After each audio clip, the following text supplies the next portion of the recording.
I've stood in some mighty mouthed hollow that's plumb full of hush to the brim. I've watched the big husky sun wallow in crimson and gold and grow dim, till the moon set the pearly peaks gleaming and the stars tumbled out neck and crop, and I've thought that I surely was dreaming with the peace of the world piled on top. The summer, no sweeter was ever, the sunshiny woods all a-thrill, their grayling a-leap in the river, the bighorn asleep on the hill. The strong life that never knows harness, the wilds where the caribou call, the freshness, the freedom, the farness. Oh God, how I'm stuck on it all. Though winter, the brightness that blinds you, the white land locked tight as a drum, the cold fear that follows and finds you, the silence that bludgeons you dumb, the snows that are older than history, the woods where the weird shadows slant, the stillness, the moonlight, the mystery. I've bade him goodbye, but I can't. There's a land where the mountains are nameless and the rivers all run God knows where. There are lives that are erring and aimless, and deaths that just hang by a hair. There are hardships that nobody reckons. There are valleys unpeopled, and still there's a land, oh, it beckons and beckons. And I want to go back, and I will. Like those words from The Spell of the Yukon by Robert W. Service, we're talking about Northern Canada on this episode of AE Live.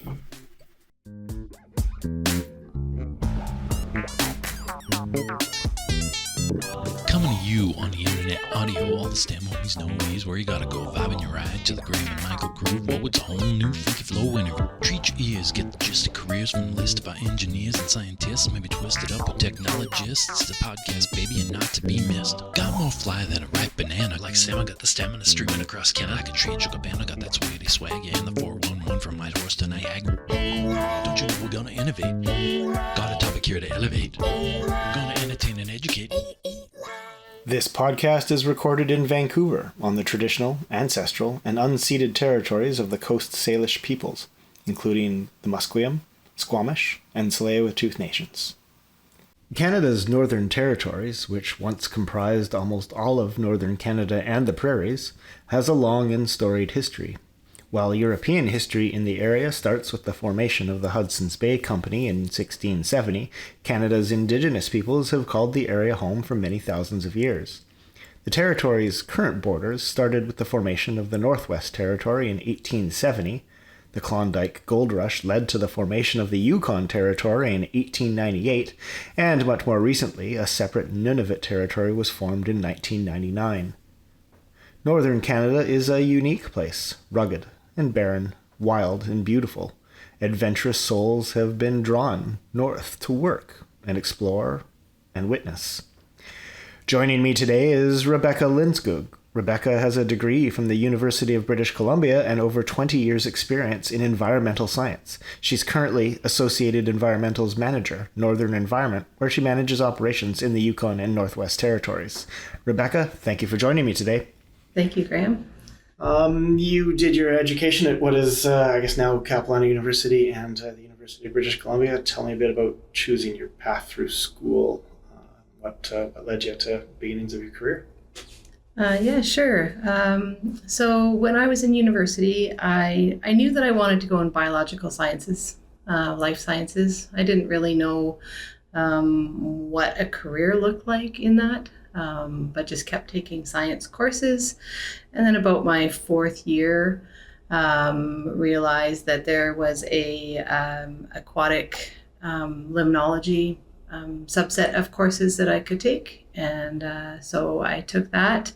And then after I graduated, I went and traveled, backpacked, took that year off, like lots of people do, and found a postgrad diploma in Capilano University that was in environmental sciences. And that was taught by a bunch of professionals. And so I could learn about what different careers people could do in biological sciences and environmental sciences. And it was very clear to me that consulting was the direction I wanted to go. I love working with people. I love solving problems, and be able to use applied science all in one was definitely the direction.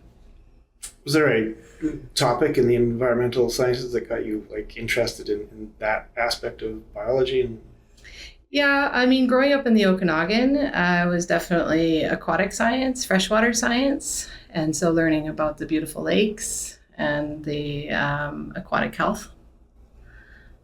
Great. So you ended up joining Associated, or what was then Summit Environmental Consultants, in 2004. When you look back on this almost 20 years of a career, Yes. what was the job like at the beginning, and how do you think that's changed over the years? It's changed significantly in that it was quite a small firm. There was only 10 people here in Vernon, and our current general manager, Brent, is who hired me as a junior biologist to do some environmental monitoring on some contaminated sites projects, and also assist with some regulatory work. We still do those kind of projects. But merging with Associated Engineering really opened the doors. I mean, Associated was our largest client. And so it was definitely a good fit as far as the project work goes, and as far as the people goes, the culture, and really just opened the doors. And so we very quickly populated a bunch of the offices across Western Canada and into the north. And, an up and coming scientist like myself, there was just opportunities galore. So you've gone from 10-ish employees to how many now, do you think? Oh, to guess, I think there is 100 in environmental, but over 1,000 in engineering, and we work very well together, engineers and the scientists. And how about the job, I guess, of the environmental scientist? I guess the type of job has changed over the years, and you said in part of that because joining Associated Engineering, but I think the climate for environmental work has also changed. What can you tell us about that? Yeah, for sure. Environmental work used to be very, very reactive in that when something went wrong, you needed to have an environmental consultant come on because there's been a spill or there's been an impact to wildlife or fish or something like that. But now it's very much about advising our clients in the regulatory world, giving them advice as to how infrastructure can be built, what sort of regulatory permits are required, what type of coordination with the community might be needed. Great, thanks. So you're based here in Vernon, British Columbia. I guess it's one of the driest and often warmest parts of Canada. How does your work and the work of Associated Environmental change through this part of Canada and other parts in what you've seen, your experiences there? Yeah, so Vernon's actually my hometown. I grew up here, and so my parents live here. My brother's family lives here, and so my village is here, and that allows me to be able to grow my career. I have a young family here, and I now work up north exclusively. But I'm able to do that because I have the support systems here in Vernon, and I'm able to balance that work-life balance that way. Do you see differences in the actual work? So you're here, and Vernon and the Okanagan has a specific climate, but other parts of BC, and I know you've traveled a bit. How does the work for an environmental scientist change in different parts of the world, or at least in Canada? Yeah, sure. Well, one of the things that pulls me to work in the north is the people up there, the culture, the fact that you have to think on your feet because the logistics are almost always more complicated. But that's the fun part, and it's working on challenging projects that cause you to stretch your skills and be able to get the work done. And so it's the people and the environment that pull me to the north to work there. Sure. So you've taken on the role of manager, Northern Environment. People and types of projects, is that the main pull of being up there? Yeah, absolutely. So I have local teams in both Whitehorse and in Yellowknife, but I'm able to pull from our entire bench strength of professionals across the company, depending on what type of projects we're working on. And so that mix of being able to pull into a one office into a very small community in Northwest Territories or the Yukon is the biggest challenge, but also the greatest challenge. All right. Before we go too much into the types of projects you do up there, I think many Canadians have never traveled that far north. What's it like up there? What are your experiences, and what do you love about it? Oh man, what do I love? What don't I love about it? The North it's fascinating, and I work in both the Yukon and Northwest Territories, which are very different territories from one another. One is definitely in the prairies, and the other one is in the Rockies. And although they have the same latitude, they're very different from one another. What I love about working in the communities is that they're very community centric, and so it takes people skills in order to be able to come into these small communities and offer our services or solve their problems, give them advice, whatever it might be. We provide all of our services in each of the communities, depending on what they need and what their problems are they need to solve. So that's a great lead into just talking maybe about specific types of projects that you end up being focused on up there.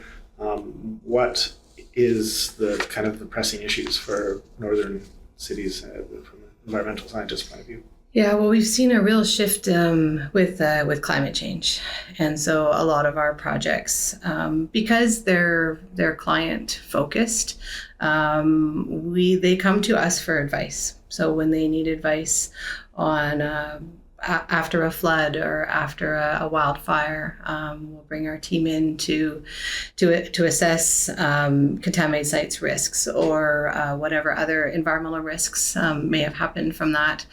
And every project is just so different because it's based on the size of the community, the need that they have. And climate change has just been a huge impact on that. Right. Yeah. That's a great point. Reports say that talk about how Canada is warming at twice the global average, and this has severe impacts up north in particular. What kind of effects are you seeing due to climate change in northern Canada?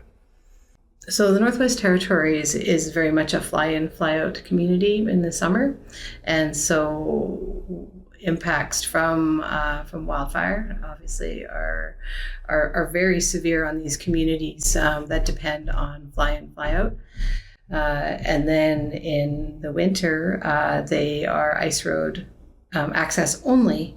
And so with the melting permafrost, it becomes very difficult to guarantee access to these communities. And so there's real pressure to have all-season roads in Northwest Territories, to help these communities continue to survive in a very, very fast-changing environment. Right, and then you mentioned that both the Northwest Territories and Yukon are quite different. How would you compare that to some of the issues they're facing over in the Yukon then? Yeah, and I mean in the Yukon there's the Alaska Highway, so they have a road network to be able to support their smaller communities, and in the Northwest Territories it's a lot of very small communities, like some communities with only 60 people in them.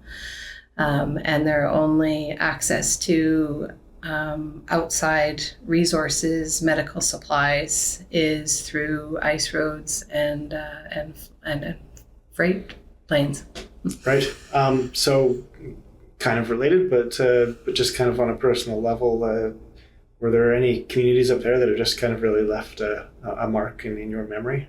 We are currently working a lot in Hay River. And so last year, Hay River had a catastrophic flood. And this year, they've had a catastrophic fire. And they also have a channel that is filling with sediment, and the Coast Guard got stuck in that channel. And so one of the projects that I'm currently working on is dredging that channel so that it will be clear for supplies to not only reach Hay River, but the other Mackenzie Valley communities. I think just from a personal level, I'll speak to an engineer in Vancouver, and they built a water treatment plant in the middle of an urban center, and it serves 50,000 people or whatever it is, and they go in, they build it, and they leave, and that's the end of it. What's doing a project for far fewer people in a far more intimate community like, and tell me a bit about the rewards of doing that kind of work. Because we spend so much time in all these communities, we get to know everybody. We get to know the contractors that we use, the heavy equipment that we need to use. We get to know the people that live in the community, and we get to know the government or whatever funders are of the project, and you really become that pivotal piece that makes the project happen. And it's extremely rewarding. You clearly enjoy it, but has it been harder to find people who want to work up there when it comes to just employing and staffing your teams? Yeah, the biggest challenge is getting the message out of what work in the north can be. There's a lot of people that will go up north to work for the government, or to work on big mines, on fly-in, fly-out projects. But being a consultant in the north is something that people often don't think about, and that's a real opportunity. And, it requires you to be a fast thinker, be able to figure out logistics when things are not going right, and pull on the professionals that you have in other offices. And so it's super challenging, but it's super rewarding. And it is very hard to find staff that know about that and that want to do that. Sure. So you have a variety of staff. Some live up there permanently, I presume. Some people love it.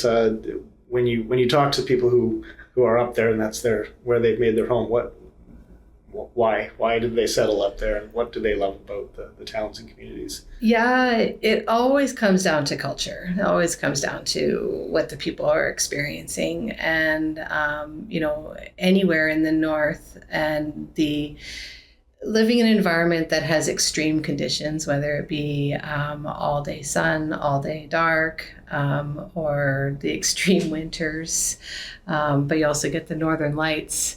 Really has a draw to exceptional people. And some of my very closest friends live in the north, and that's because of that.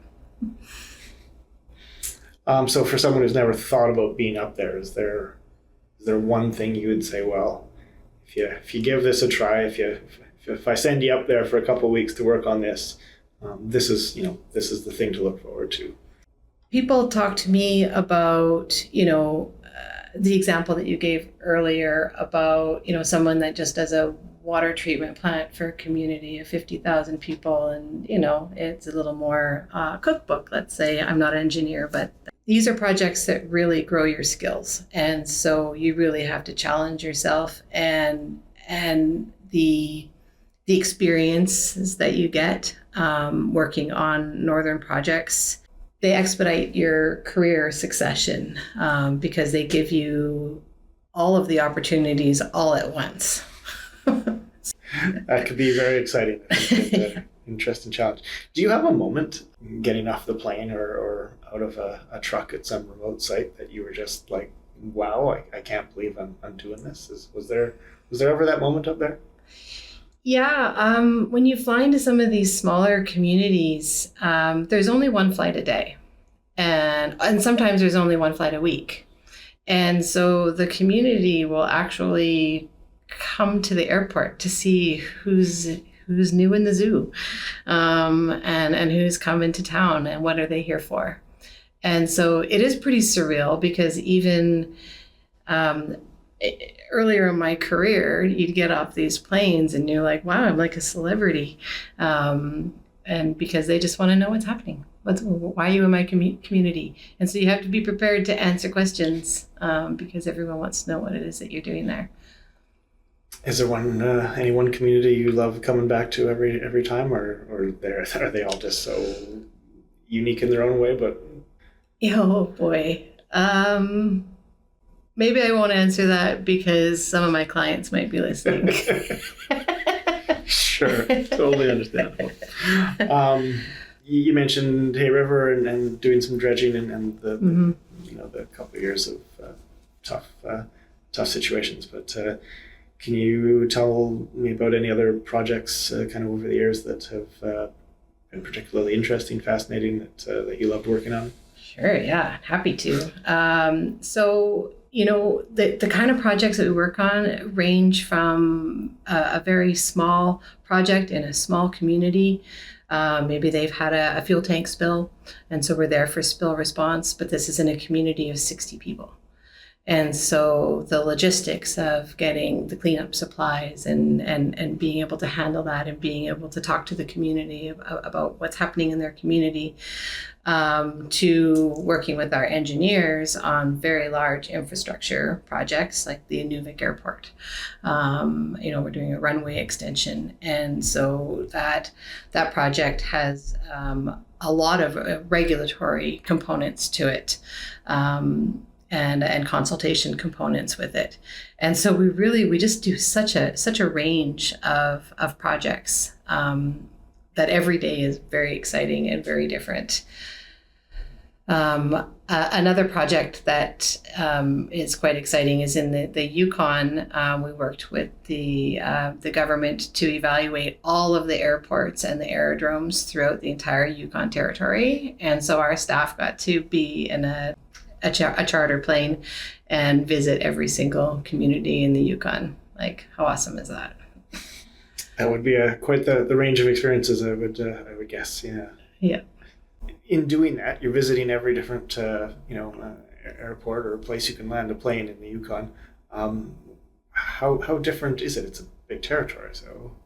Like I said before, the Yukon and Northwest Territories they're vastly different in that the Yukon, it has the Alaska Highway right through to the United States. And there are a few remote fly in, fly out communities, but for the most part, it's accessible by road, and you can reach the U.S. faster than you can from here. But in the Northwest Territories, it's just many communities scattered all about, aside from major centers such as Yellowknife and Inuvik. And yeah, we work in communities as north as Sax Harbor and Uluhuktuk. So, is there a personality type for people that definitely want to do it, or is there something rewarding for everyone that they just don't know how much they're going to enjoy it? Well, I think that there is no doubt that this sector of work, this geography of work, is something I do because I'm relational. I love people. And it really comes down to being a good communicator, being able to go into a community and talk to them about things, being able to be responsive to clients, being able to give them advice, being able to pull from professionals that you may have in a southern office because there's a technical thing that's beyond my knowledge, or even convince a team of engineers to come along. So you need to really be that people person to be able to rally the troops and solve a problem. You talked a bit about the difficulties with logistics in particular. You're dealing with something contaminated in a northern community. They probably don't have a lot of heavy equipment and stuff. How do you go about getting things done and when it's that hard to access those resources? We have a very thorough Rolodex. And you just have to flip through it and find out who has a truck and who's able to help you on site. And sometimes you have to be patient and wait for something to be shipped. Or sometimes you have to be a bit of a MacGyver to help them figure it out. Has there been anything on site that you kind of realized as you're watching it all unfold that you're like, I didn't know that could be done? Every day, yeah. We talked a bit about climate change, and I think it's increased importance, particularly in the north. But can you tell me a bit more about what people are dealing with? What types of changes are you seeing? What challenges do you expect to be facing over the next kind of 5, 10, 15 years, whatever that timeline happens to be? Yeah. I mean, one of the biggest drivers, particularly in the Northwest Territories, because they rely so much on ice roads and infrastructure that's built on permafrost. So with permafrost melting at the rate that it's melting, there's significant engineering concerns. And so this is the driver of a lot of our work and funding that funds the work that we do. Is under federal funding for basically disasters. So building roads, building bridges, making airports is a huge driver. And then on top of the permafrost is the extreme events, the wildfires that are just running rampant right now in BC as well, but also throughout Northwest Territories and the Yukon. And then the floods. And, the Mackenzie River is the main source of their cargo. And, it causes major floods every breakup season. So maybe just to kind of wind down our time to chat here, how does the work of the environmental scientists kind of complement the engineering work that goes on up there, and what other kind of unique little, maybe unique one-off projects do you think that are kind of interesting? All of our engineering projects will have at least a regulatory component because that's the environment we live in, and often there is consultation that's required, and because our team is so well versed in these communities, we're relied on to help the engineers with the regulatory components, and then also any sort of impacts that may occur because of the project. The other project that we haven't really talked about that is one of these kind of career changing moments was the Mackenzie River Basin State of Aquatic Ecosystem report that we did.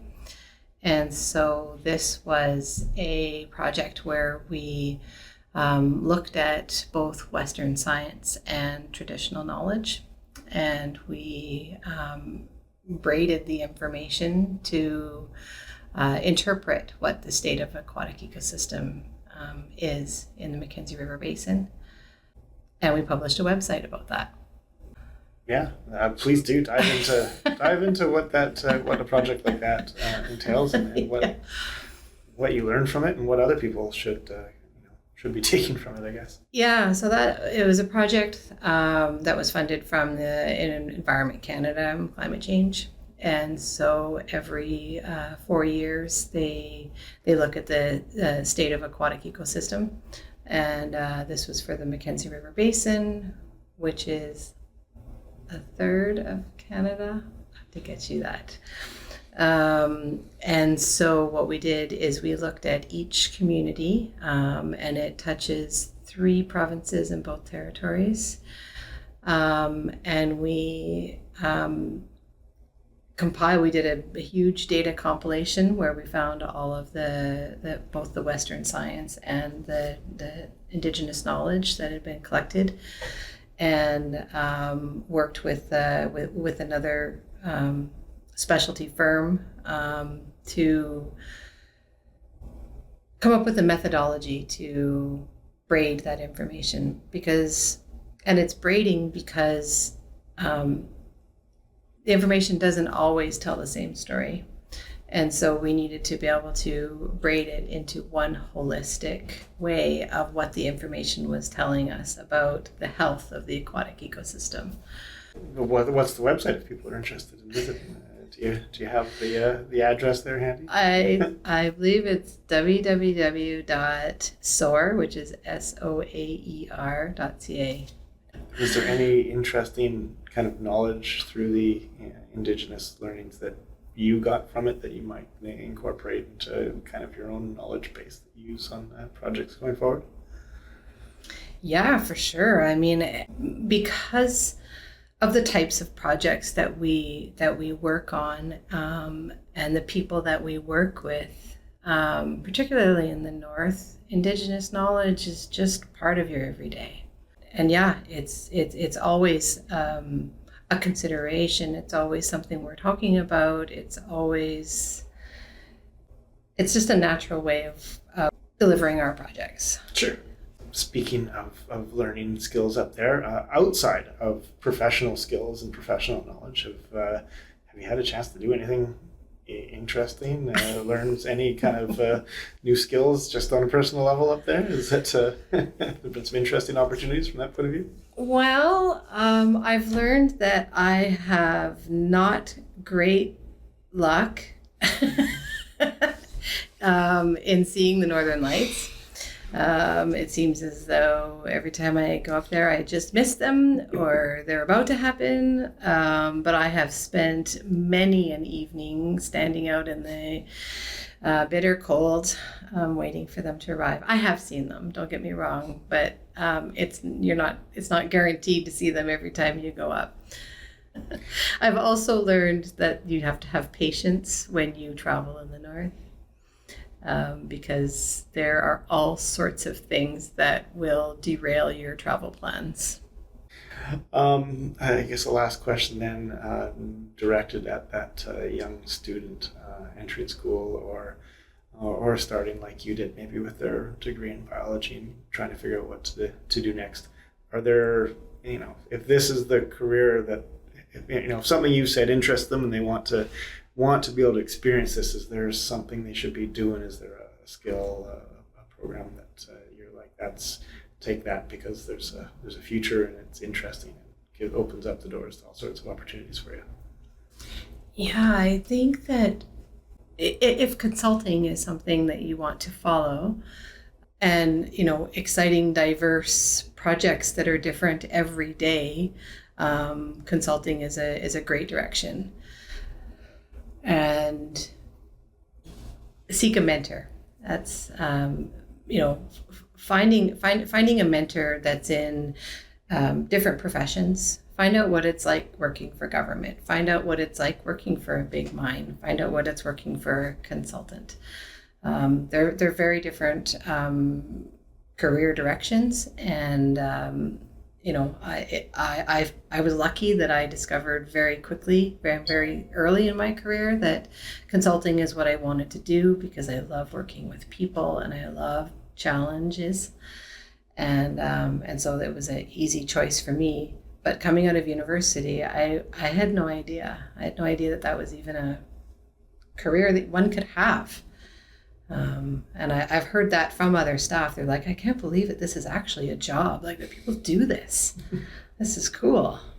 It's not, it doesn't have to be working in a lab somewhere, and there's definitely careers for that too. But yeah, consider consulting.